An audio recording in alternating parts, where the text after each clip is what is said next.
following program is a presentation of the Options Insider Radio Network. For more programs, visit www.theoptionsinsider.com or search for Options Insider Radio in iTunes.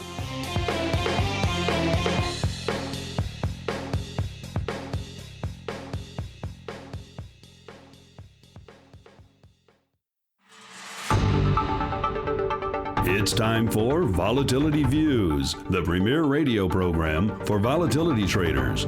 Each week, we'll dive into the world of volatility, how to manage it, profitable strategies, and how to avoid the pitfalls of trading volatility. If it involves volatility, you'll find it on Volatility Views. And now, the Volatility Exchange is proud to present your hosts, Mark Longo and Don Schlesinger.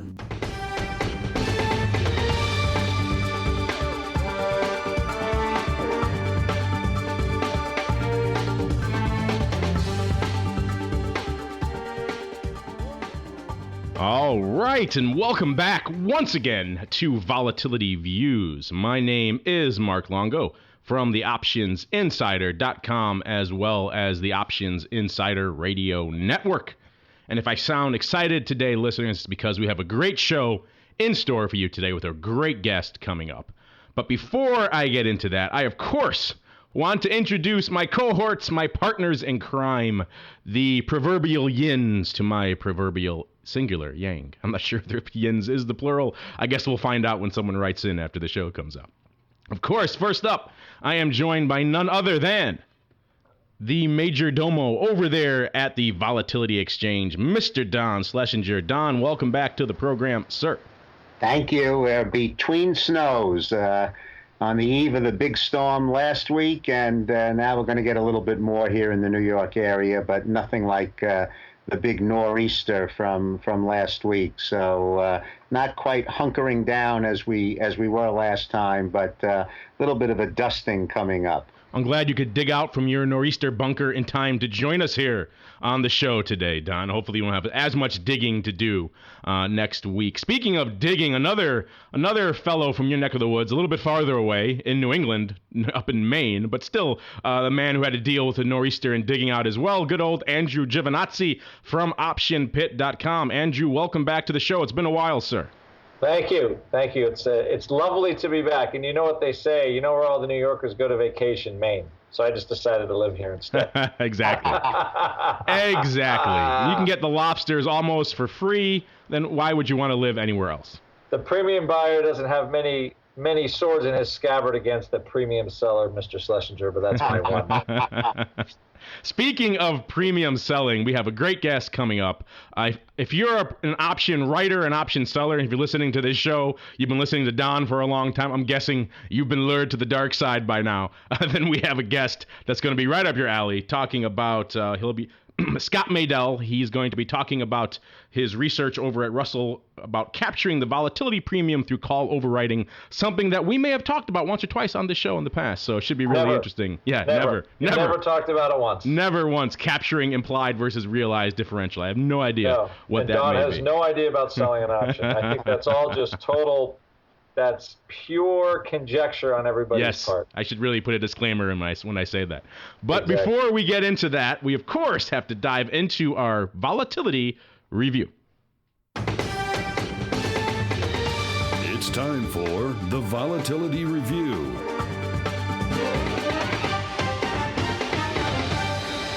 All right, and welcome to our volatility review. This is, of course, the portion of the program where we look back on the week's worth of action from a volatility perspective. Another week, another period of not earth-shattering volatility movement. So perhaps we'll start there. Mr. Schlesinger, what did you see in the land of NASDAQ volatility that may have caught your eye? I didn't see much of anything in any How did I know you were going to say that? Just about as blah as you could be. I mean, there's hardly any change from last week's levels. A couple of ticks down in realized volatility for S&P, a couple of ticks up in NASDAQ, but we continue to look at this pervasive no action whatsoever, and just not to say we told you so, but listeners will remember that both Mark, Sebastian, and I have said just because we're at these low levels doesn't mean that we can't stay there for a while. And I just keep repeating from week to week as we seem to be single-digit S&P realized volatility, flirting with single-digit on NASDAQ, which is really kind of crazy. And another week goes by, and here we are. So nothing earth-shattering to say except same old, possibly waiting for something to happen, but it surely wasn't last week. And Mr. Andrew, in between munching on delicious lobster up in Maine, did any activity in S&P 500/VIX land really catch your eye over the past week? As we are recording this, it is middle of the day on Friday, of course. Most of the major indices selling off fractionally on the day. VIX cash also trending down a little bit going into the weekend. No big surprise there. Anything really catching your eye over this past week in the VIX land? The only thing really, we have a fairly decent premium in the VIX futures for March. That's kind of, if there's any edge, it's there, so that makes all our favorite products to hate, like the VXX and the UVIXY. Great products. They're great products as long as you understand where they don't work very well. And really, I think the last holdout of any vol is in the Skew. I mean, it's pretty, it's 1 month Skew is pretty deep, or steep, we should say, for the SPX. So I don't think the market is having a hard time getting through this 13 handle on the VIX mentally. I mean, we're in the mid-12 handle now, but you notice the rate of descent here is much slower. So, and I think we're kind of stuck here, although I think we could actually, if we get by the sequester, and I don't see how that's just going to not go through just as is. I think the best way for the politicians is actually they could help us all just by not showing up that day. I think that counts pretty much for every day. Call me cynical, perhaps. They haven't shown up for the last 18 months, but now I guess the day we need them not to show up, they might do exactly what we don't want them to and try to screw it up somehow. But, I think you raised a good point there about Skew. We always talk about absolute levels of volatility and how to capture that and whether vol is low, vol is high, et cetera, et cetera. But when I was on the floor, and I'm certainly you as well, Andrew, I spent as much time trading Skew as I did absolute vol. You're always legging into and out of risk reversals and doing different things like that. So when there are opportunities when overall vol is perhaps low, but you're uncomfortable selling these levels, or you have a hard time capturing that differential, there are many strategies we've outlined on this show in the past, including one of my favorites, the risk reversal, that you could use to try to trade that Skew when the Skew gets out of whack too. So I think even a delta neutral one now, because that's out of exactly. So crazy. I mean, you can get gamma for nothing.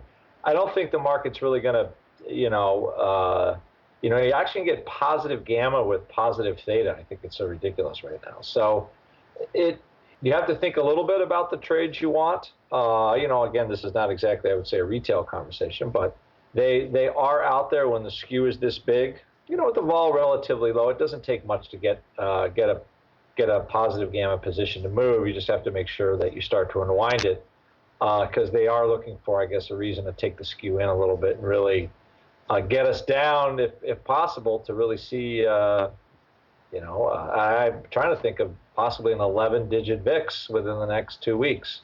Everybody's like, ooh. But there you go. You heard it here first from Mr. Andrew. If you can handle delta neutral risk reversals, and you can get gamma for nothing, free gamma, essentially. It's really interesting, Mark. The minute that Andrew mentioned that, I thought exactly the same thing that you brought up, and listeners should understand what we're referring to, and that is that professional traders, at least, very often are on the other sides in customer facilitation desks and what have you of the public's desire to do collars, protect an equity portfolio by buying an out-of-the-money put and then financing that and defraying some of the costs by selling an out-of-the-money call. That creates a situation for a professional trader to take the other side of that and sell that out-of-the-money put with the increased implied volatility provided by that Skew, and buy the out-of-the-money call perhaps at a substantially lower volatility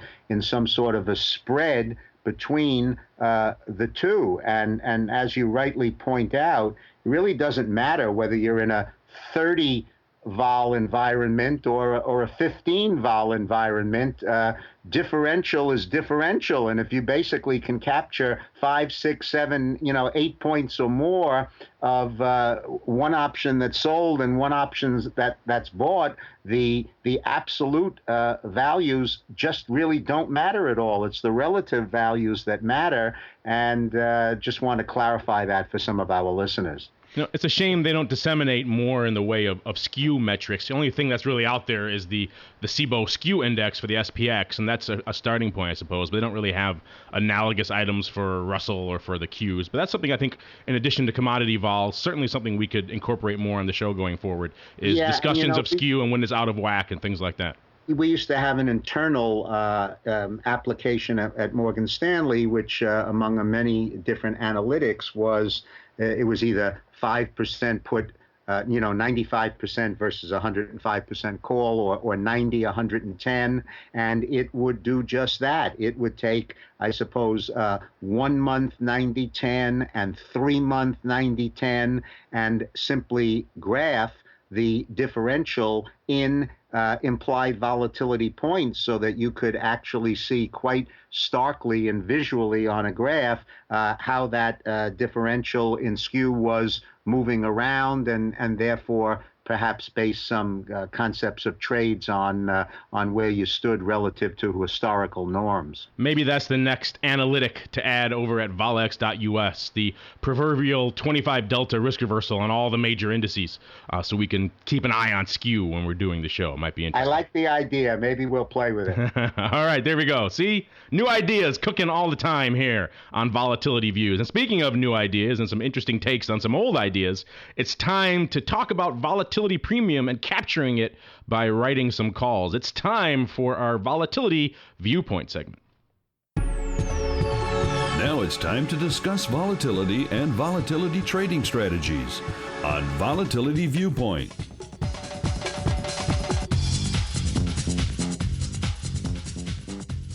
All right, and that very festive theme means it's time yet again for our Volatility Viewpoint segment. I know this is one of my favorite segments. I know a lot of our listeners love this segment because this is, of course, the portion of the program where we bring on a variety of guests from throughout the world of options and volatility trading, and then we proceed to pick their brains for the benefit of you, the listener. And today's guest is Scott Maidel. He is the senior portfolio manager over there at Russell Investments. Scott, welcome to the program. Glad to be here. And we're glad to have you on because you have a lot of interesting stuff to talk about. But before we dive into all of that and get into some of your research and findings, why don't you go ahead and give our listeners a brief overview of your background in the options and derivatives markets? Sure. So I really found my niche in the futures, primarily the options space, derivatives broadly speaking. Over the last 10 years, I worked for a fairly moderate-sized global macro hedge fund, volatility arbitrage firm called First Quadrant in Pasadena, California. Since then, have moved on to Russell Investments as the sort of the options guy, so to speak, the go-to equity derivatives expert on the desk here. So you're the go-to options man over at Russell, eh? That's right. So we do a lot of business within both the institutional as well as the retail space, which we're going to be talking about a recent fund that we launched here very shortly. And now that's one of the reasons why I wanted to have you on, Scott. Not just the fact that I found your paper when I heard you presenting it last year at the SIBO interesting, but also the fact that we have a lot of academics on this program and we love their viewpoints, but whenever we dive into some of the practical implications of their research, they tend to clam up because that's not really their bailiwick. So we have someone who has a little bit of facility on what actually goes on in the options realm is always preferable for us. And it makes for, I think, a more interesting discussion for our listeners.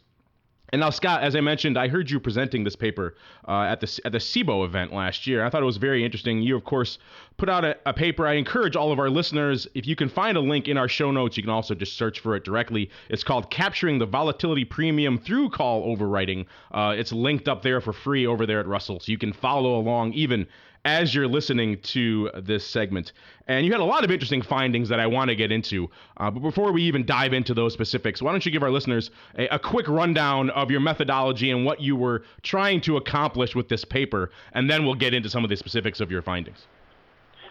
Right. So great question. So over the last few years, ever since the global financial crisis, we've obviously seen a big and increasing interest in the use of options and volatility strategies, not only amongst, call it the institutional client bases, the pension clients, et cetera, pensions, endowments, foundations, but also within the retail space. So we've seen an increase in these in appetites for these types of strategies within both the institutional and retail communities. So as a starting point, one of those pieces of the pie was within the call overwriting space. So with that, this is, I've conducted derivative research for years, applying it to things such as global macro hedge funds, volatility arbitrage, bringing it down a little bit to something a little more simple like call overwriting, which can be considered a low volatility, defensive equity, income, or a downside protection type of strategy. Broadly speaking, depending on who you are, it's usually described somewhere within that realm. So what we wanted to do was basically provide the marketplace with this strategy in a 40-act retail wrapper for to be accessible to the retail market, but basically try to create a better mousetrap than, say, the BXM index.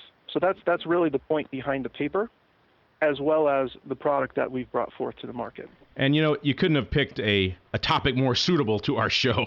We discuss the volatility differential between implied and realized volatility on an almost weekly basis on this program. Perhaps we do it even on a weekly basis. And we're always discussing different ways to capture that and exploit that in your trading. So your paper really falls squarely in our wheelhouse. And I know we have a lot of listeners out there, really a wide variety of listeners who fall into a wide variety of different demographics. We have retail, a lot of institutional, a lot of different people out there. And I know, because the term overwriting is so subjective in and of itself, I know a lot of them out there right now are probably thinking to themselves, well, this is what overwriting means. He's doing simple one-to-one, and that's because that's not delta neutral, that's overwriting. Right. Or someone else might be saying, oh, no, that's not aggressive enough. I'm a 3x overwriter guy. So why don't you quantify a little bit what you mean by actual overwriting when you're talking about your paper? Right. So I'll just go ahead and kind of describe, okay, how do we interpret what the BXM is doing, and broadly speaking, what are we doing within the Russell Strategic Call Overwriting Fund, and which ties directly back to the paper that is published and available, will be available on your site, and of course through the CBOE website as well, which is posted up there. So basically, as a base case starting point, it's always helpful just to reiterate what the go-to buy-right index is doing, in this case the CBOE BXM index. What that index is doing is buying an underlying portfolio of S&P 500 stocks. I mean, theoretically, of course, because it's an index, but really a two-step process, buying an underlying portfolio of S&P 500 stocks and simply writing 1 month tenor at-the-money calls once per month.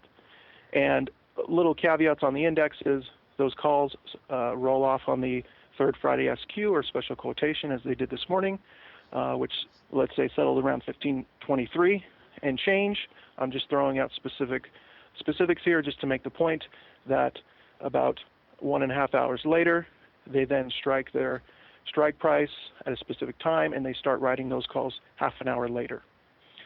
I bring up those level specifics just to bring out a few points momentarily as I point out what we're doing in the Strategic Call Overwriting Fund.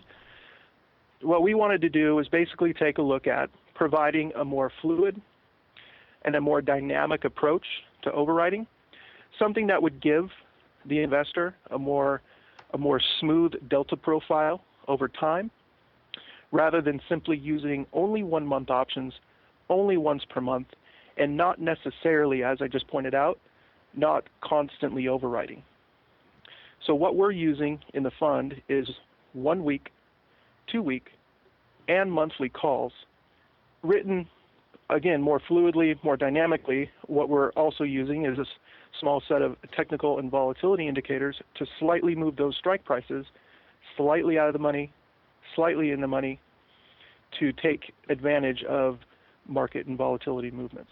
Now, you covered a lot of interesting things there that I want to hit on. I think first off, you mentioned the BXM. I think one of the more interesting findings, one of the first findings that really caught my eye in your research and subsequent things you're doing over there at Russell, is that a lot of people have this belief, mistakenly perhaps, that overwriting or call writing strategies in general tend to underperform in bull markets and tend to outperform in bear markets. And there certainly is some truth to that. But I think there was some interesting findings in your paper, particularly that the BXM, which is, of course, that passive call writing strategy index, and the BXY, which is a 2% out of the money index over there at the SIBO, those, even in the height of the dot-com bubble, the 95 to 2000 range, over that time period, they outperformed even in that time period. Of course, there were individual years, 96, 97, maybe 98, where they underperformed, but over that entire time period, they actually outperformed by about 0.5% the total return of the S&P 500. And of course, because you're writing options, the volatility was dramatically less. And that tends to reinforce a lot of the studies we've seen coming out of OIC with their collar studies on the Qs. We've seen a lot of people doing research to this event, to this extent, and finding similar things, that you can be competitive, if not outperform, with these writing strategies, even in environments you wouldn't traditionally consider to be favorable to these types of strategies. Right, and I absolutely agree with that. And I mean, the evidence shows that systematically selling premium over time is the side that you want to be on, rather than systematically buying puts or something such as this. But again, tying it back to, not only the BXM, which is the at-the-money overwriting strategy, but people also, don't pay much attention to the BXY index, which is the 2% out-of-the-money overwriting index. And if you were to go back to 2004 to call it 2007, within a few basis points, the strategy itself, the BXY versus the S&P total return, actually provided similar results in a very strong bull market during that time, whereas the BXM, of course, underperformed by a few hundred basis points.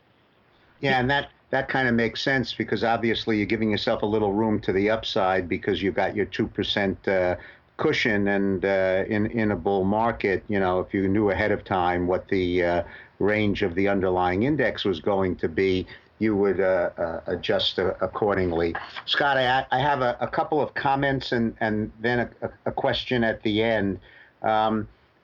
Some time ago, when I was on the desk at Morgan Stanley, I had two colleagues, Ivan Stux, S-T-U-X, and Peter Finelli, who worked in the quantitative analysis group.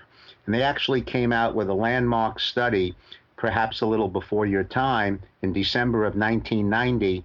I tried to find it on the internet last night. I have the actual hard copy of the article, but I couldn't find it online. It's referenced in a great deal of the research and the bibliography. It was called Hedged Equities as an Asset Class. And it was a study of long-term results of doing buy rights, of doing covered calls. And their argument was, you could actually consider this as a separate asset class if you liked. A lot of people don't, because they're simply writing options over the fundamental portfolio of stocks or equities.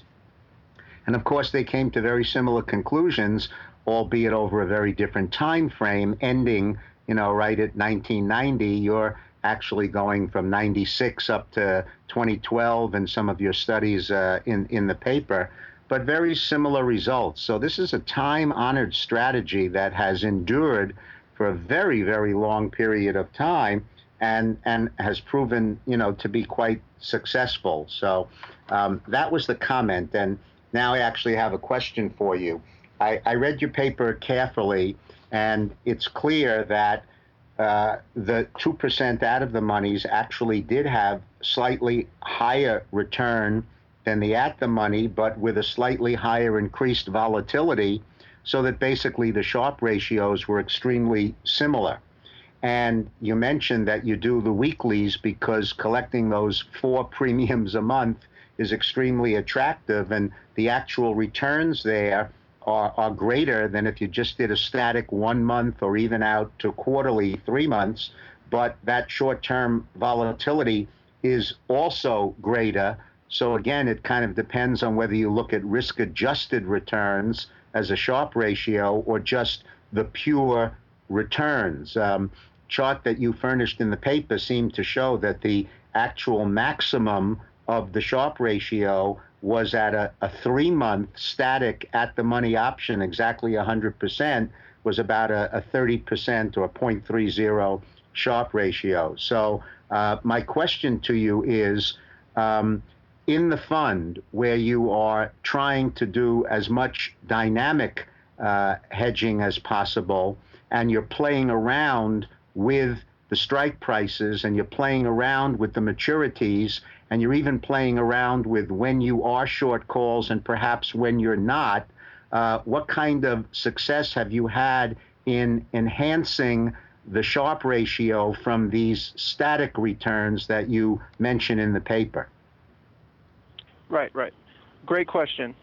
So the way that we've chosen to address this is that what we've found is that instead of using purely listed options, which have a limited set of strikes and tenors available, we tend to choose to like to overlap the option tenors. So, for example, if I'm writing a typical listed S&P 500 option, which I did this morning, out to March 16th of next month, what we also like to do is stagger our maturities within each bucket. So we'll choose to also use month-end options, for example, as well as the 2-weekers. We trade Friday to Friday, typical listed expiries.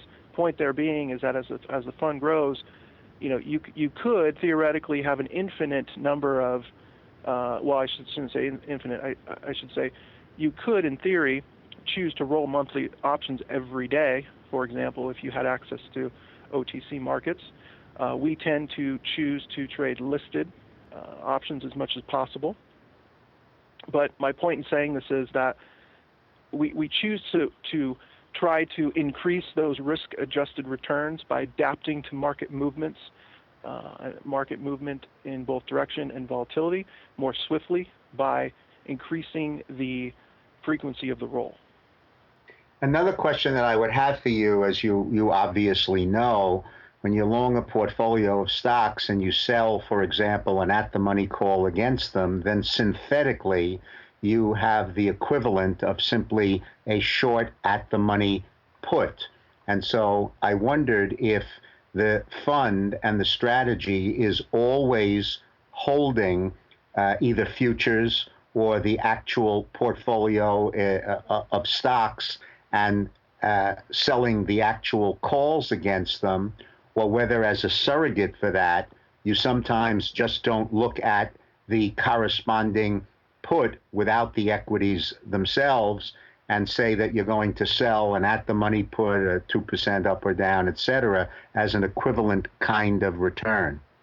Right. That is a great question, and I think that is something that we will probably participate in hopefully if the fund grows.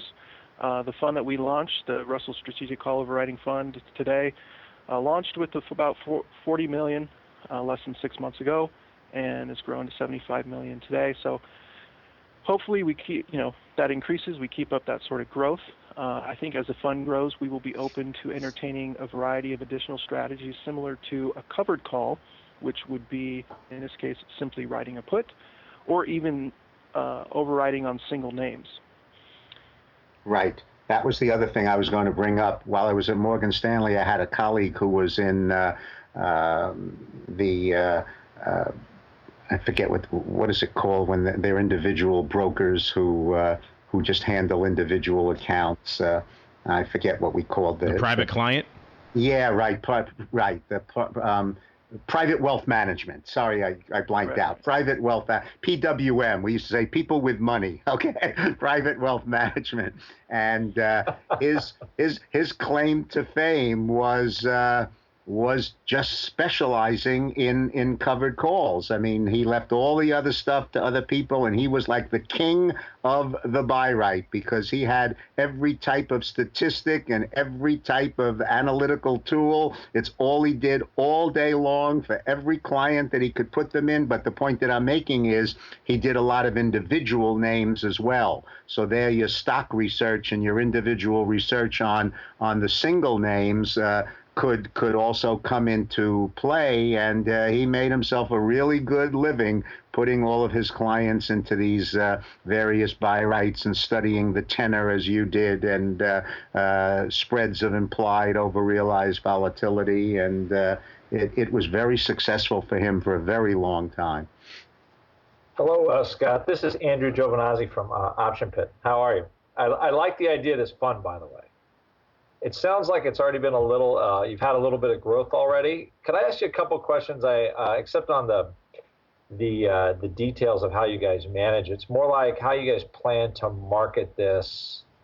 Russell plans to market it to, let's say, the retail community, and trying to get them interested in a way where they've already been sort of, let's say, not quite a believer in options, but as you present this to people, have you felt that's been something that's been picked up relatively easily, or are you still trying to get the idea of what the fund does, across? Basically, kind of how you go about the education process of this as an option educator myself. Right. No, that's a great question. And to be honest with you, I think that we've had mixed results. I think that, let me make a few points. So I think that well, first of all, I should say, so this launched in August of last year, and we've only to date have this available through S-class shares, so through advisors. This is Russell's first fully, so 100% internally managed equity fund. All of our other equity funds have at least some component of a multi-manager component, I should say. So this, again, is Russell's first 100% internally managed equity mutual fund. Being that it was new for the firm, we do manage separate accounts for clients, but we've never done so within this sort of wrapper for this sort of client base. So I think we're taking the approach that we wanted to lead with this sort of share class and continue to educate clients. Now, getting to that question specifically, what we've seen is mixed results. I mean, one thing that's come up, I think, is that people are so familiar with the term hedge fund. And we've also launched a multi-manager hedge fund product during that time.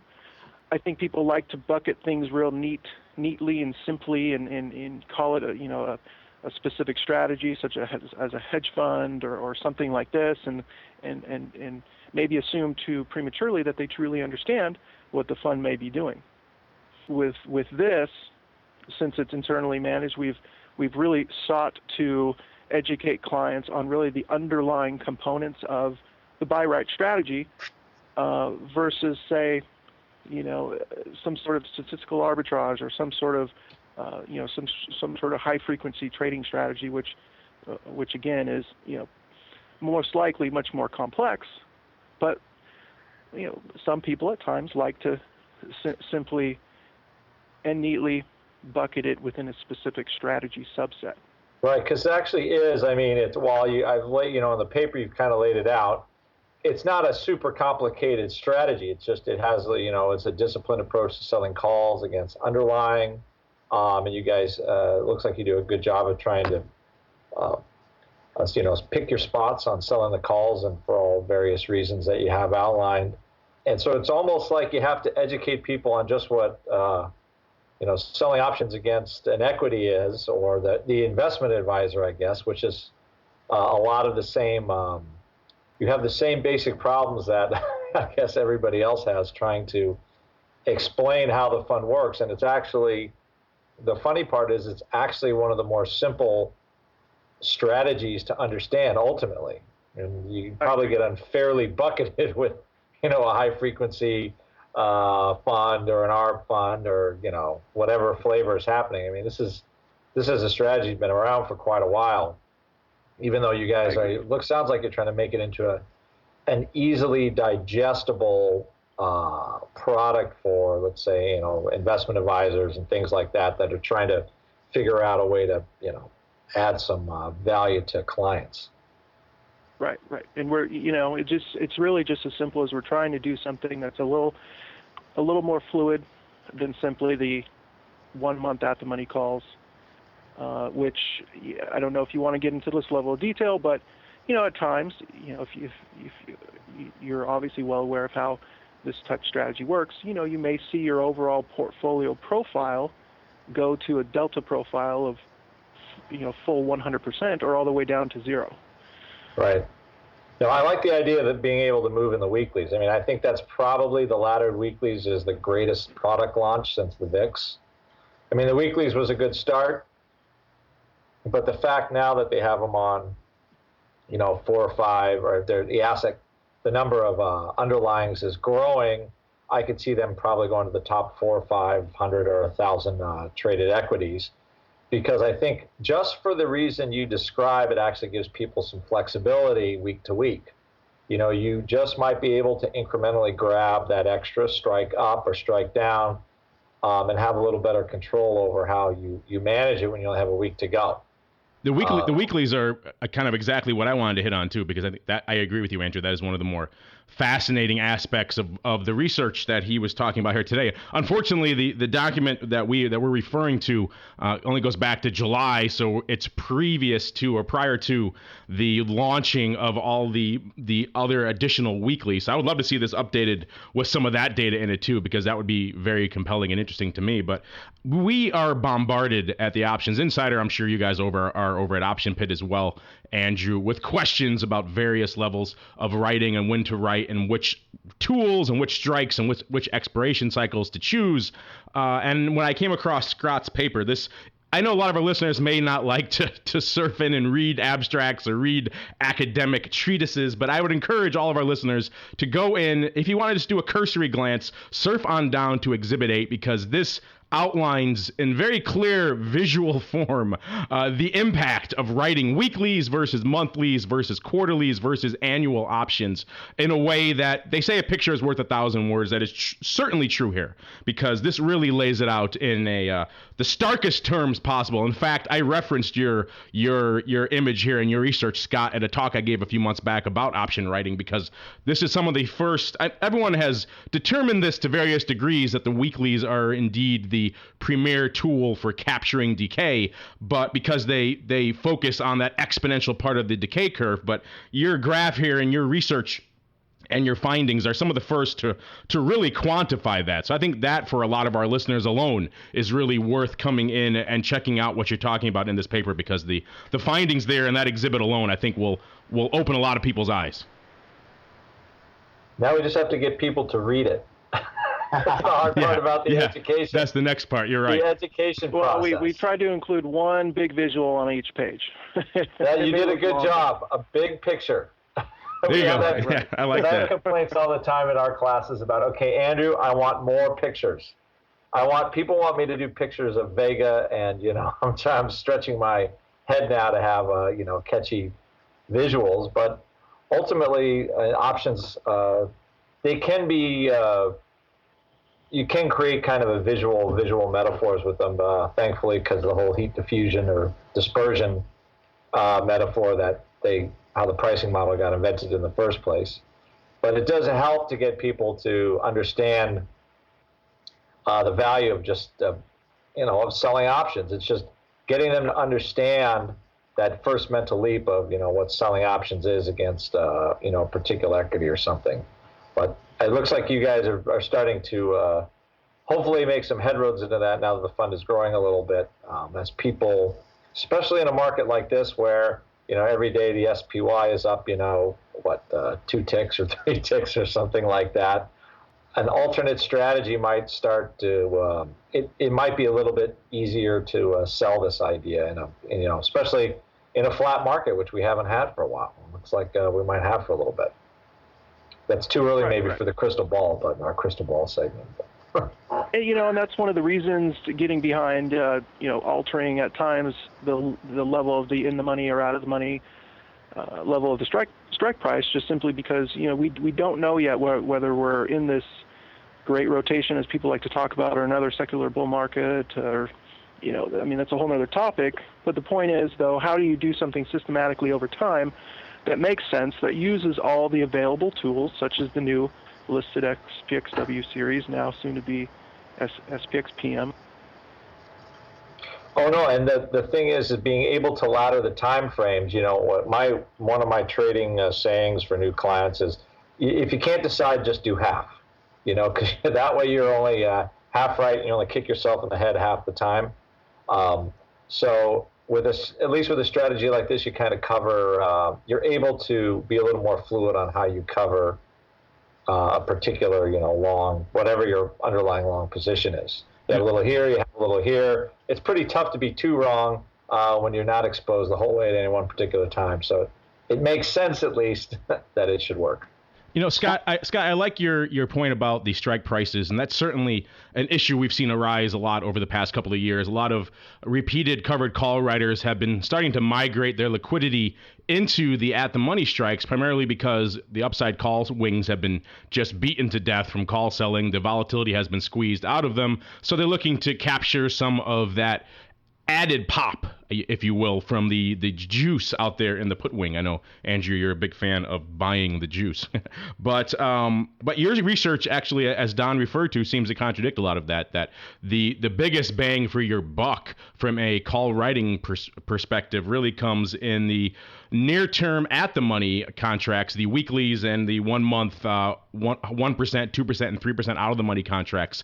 That seems to be the sweet spot, as well as what Don pointed out, strangely enough, the 3 month in the money options as well. I think maybe that's a bit of an aberrant report. I don't know.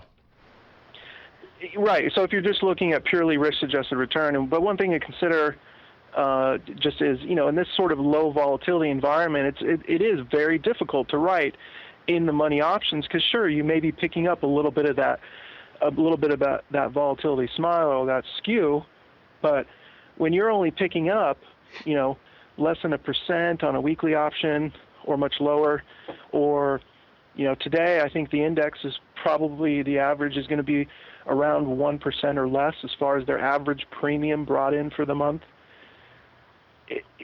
There's certain time periods where it just doesn't make sense to cap your upside when all the, call it statistical, indicators are telling us that we may be in this sort of market for some time. One of the other things I saw in this research that I think will be really compelling to our listeners, because so many of them are very active in the weeklies right now and aggressively writing weeklies time and again.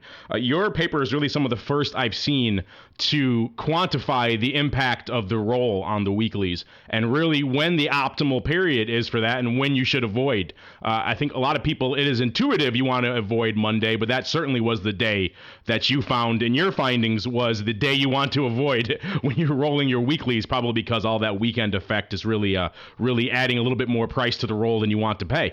What did that finding mean to you in your research, and was that surprising to you, and that Monday was the least optimal day and Thursday was the most optimal day, or did that pretty much fall in line with what you expected?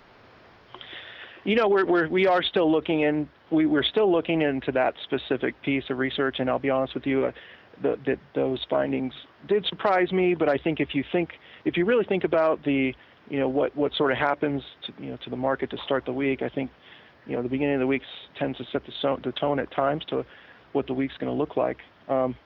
So honestly, I don't have a really good answer for you on that, but I will add this. As far as what we did find more compelling is when you're looking at the monthly options, just looking at the month-end effect and the type of effect that the institutional footprint has on month-end rebalancing, I think is very telling. Because what you find is that if equities versus fixed income diverge over the month, you tend to see that revert somewhat in month-end rebalancing periods, which would, of course, help something like an overwriting strategy to come back to your original level of strike or better.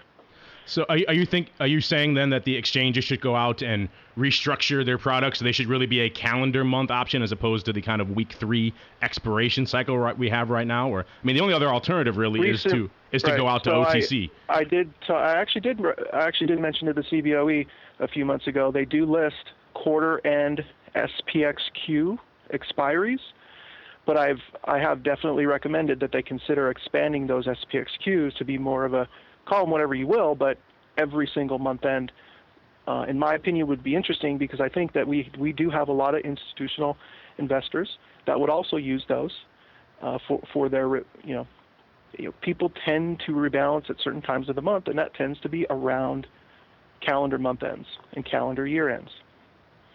So there you have it, listeners. If you want to see the impact of rolls both on a weekly basis and on a monthly basis, which is also perhaps equally surprising, check out this paper because there's a lot of interesting stuff going on in there. And Scott, I have what might be a final question and almost give Scott a chance to talk about the enhancement in returns that the dynamic nature of the fund might permit.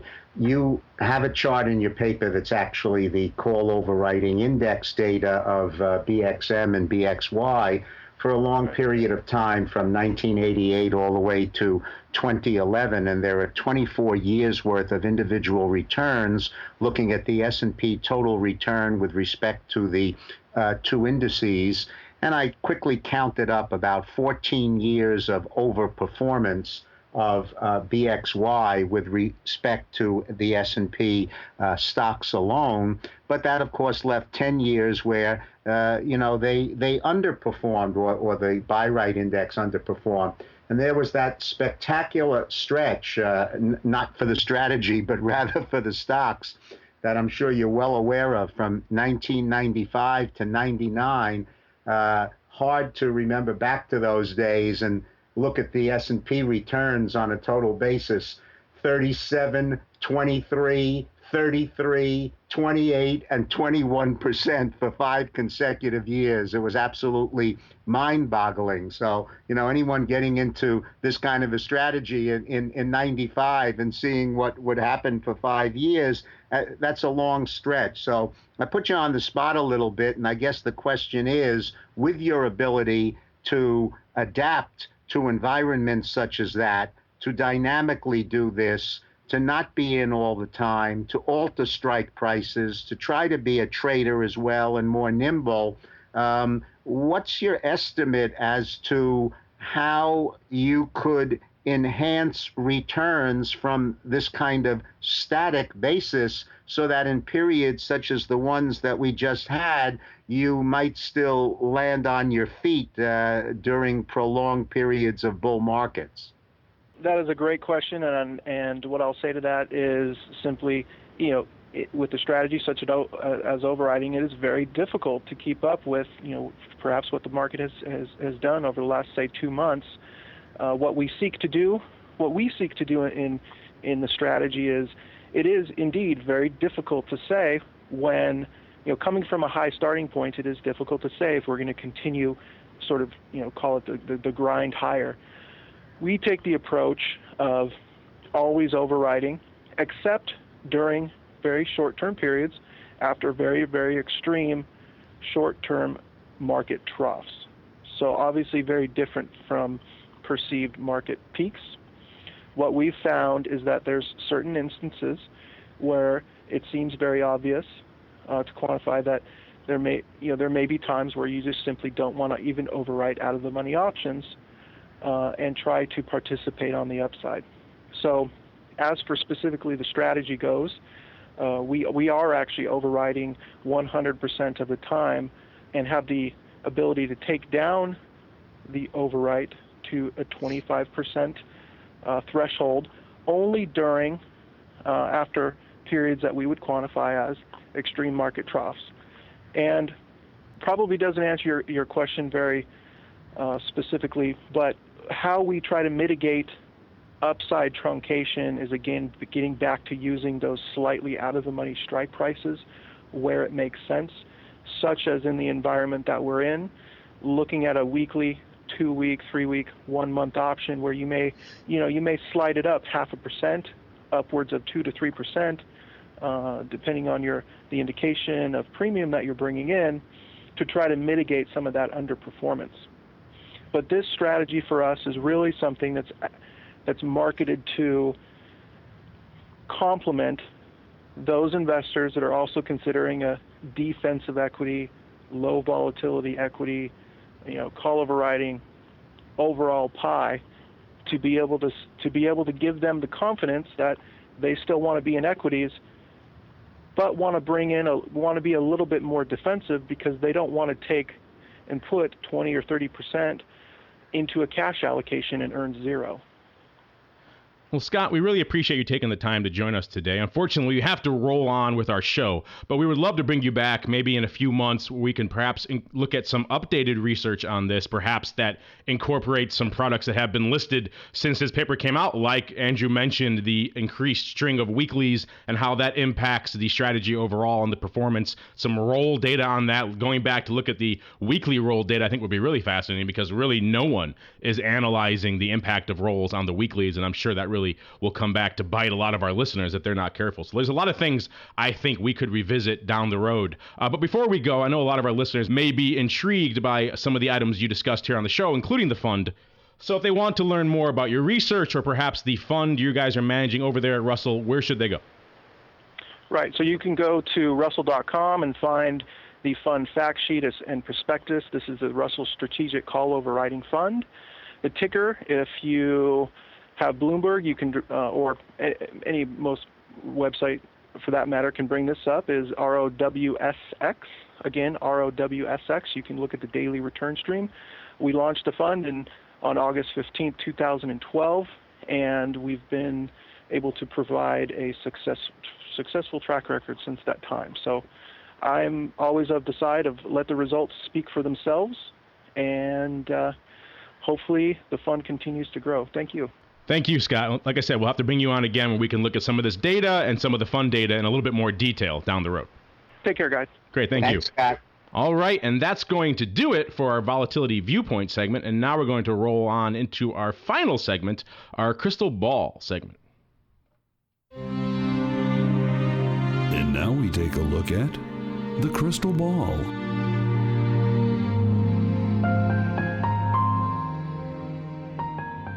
All right, and those sad, sad notes mean that it is time for our final segment, the Crystal Ball segment. This is, of course, where we peer into the future from a volatility perspective. And given what we talked about at the top of the show, I think you can probably guess where we're going to go with this one.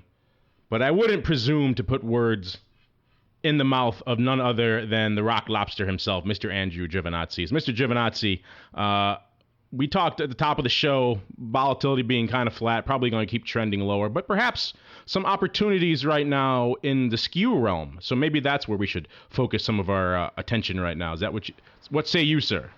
I think really it is. I mean, I'd love to say that 11 VIX is possible. I think it is, just given I think the vastly different view in, let's say, term structure and stuff from a year ago at the same time.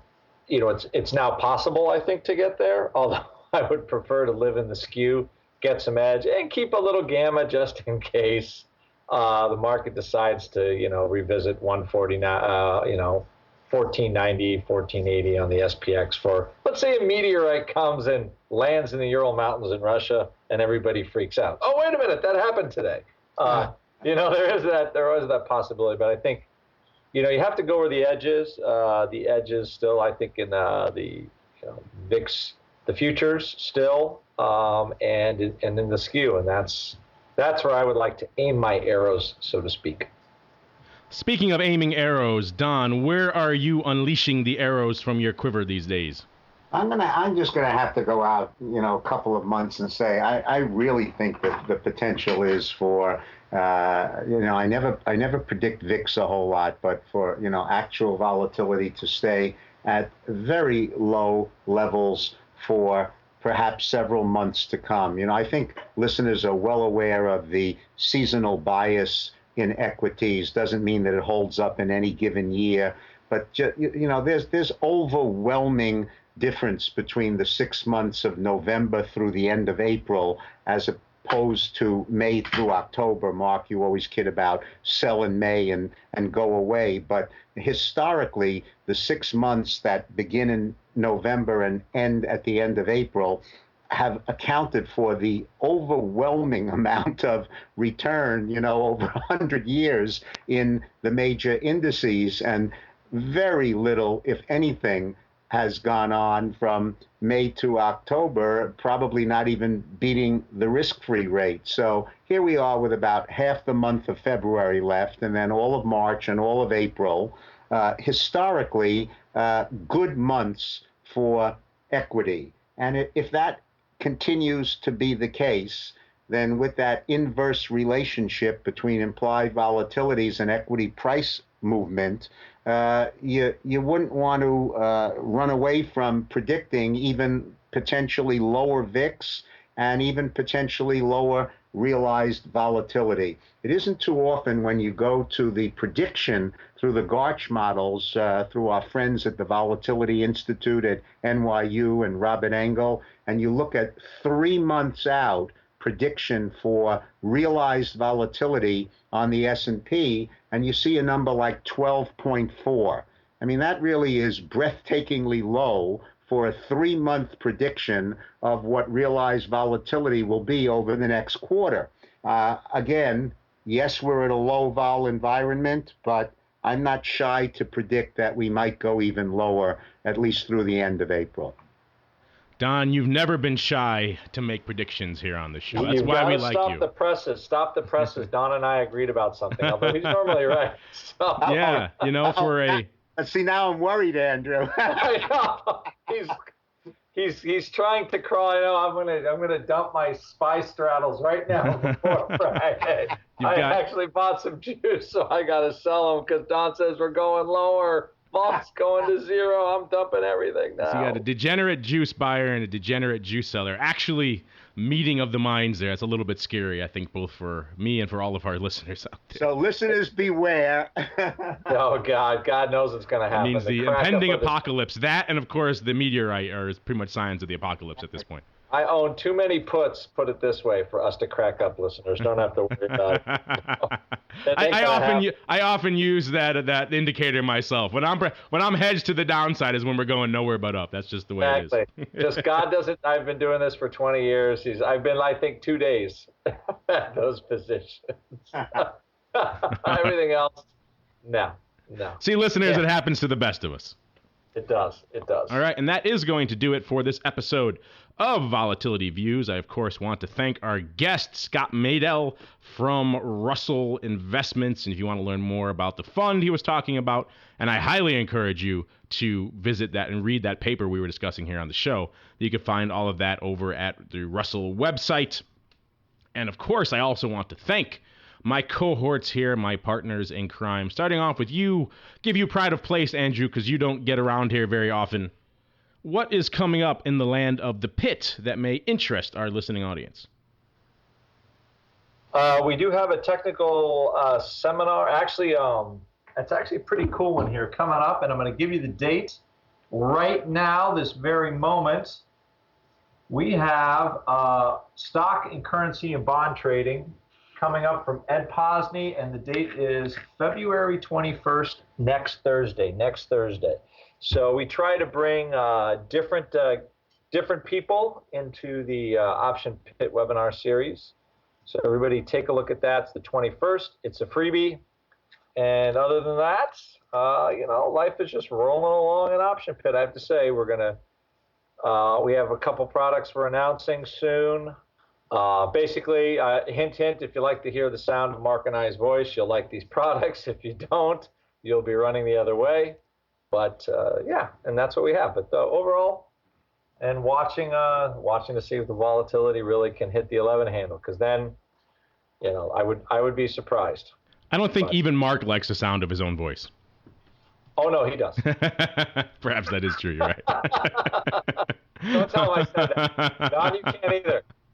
All right, and Don, what is coming up in the land of Volex and Volex.us? Been quiet for a couple of weeks. Just asked our webmaster to add Scott's paper. So in addition to finding it at Russell, we hope to have it in our volatility library by the time listeners are hearing this show. And again, I encourage people to take a look at the research there. But not a lot new this past week, but we'll keep you updated as time goes along. All right, thank you for that, Don. And, of course, if you'd like to play the home game and play along with us here on the Volatility Views show, then surf on over to theoptionsinsider.com.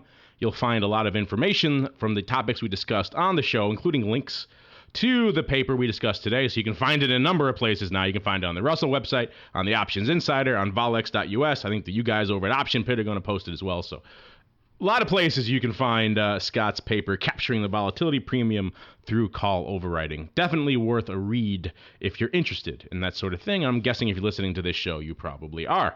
And of course, we didn't get a chance to get to the mailbag this week, but you can always send in your comments, your questions for us here on the show. A lot of you are sending in multiple questions at a time.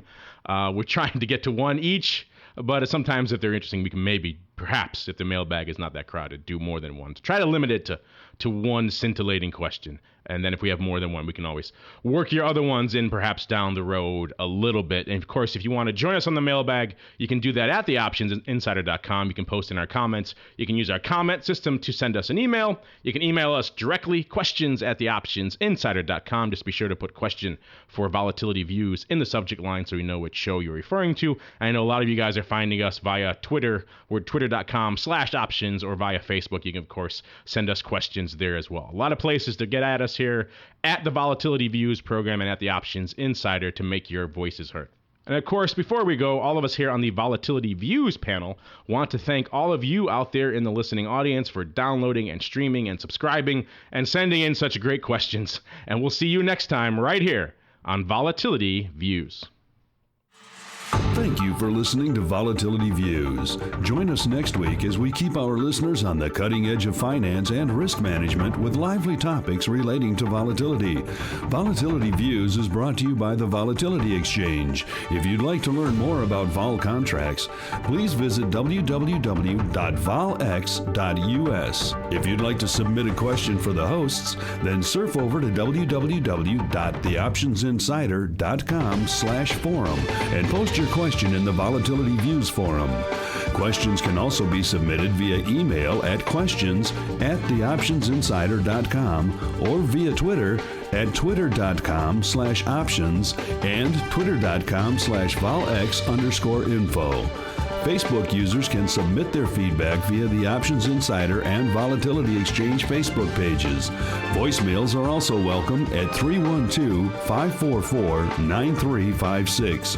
Thanks again for listening, and we'll see you next time on Volatility Views. The views expressed on this program are not intended as investment advice and do not constitute an offer to sell or a solicitation of an offer to buy any securities or other financial instruments and may not be relied upon in connection with the purchase or sale of any security or other financial instrument. The opinions presented on this program represent those of the speakers and do not reflect the views of either the Options Insider Incorporated or the Volex Group Corporation. The preceding program was a presentation of the Options Insider Radio Network. For more programs, visit www.theoptionsinsider.com/radio or search for Options Insider Radio in iTunes.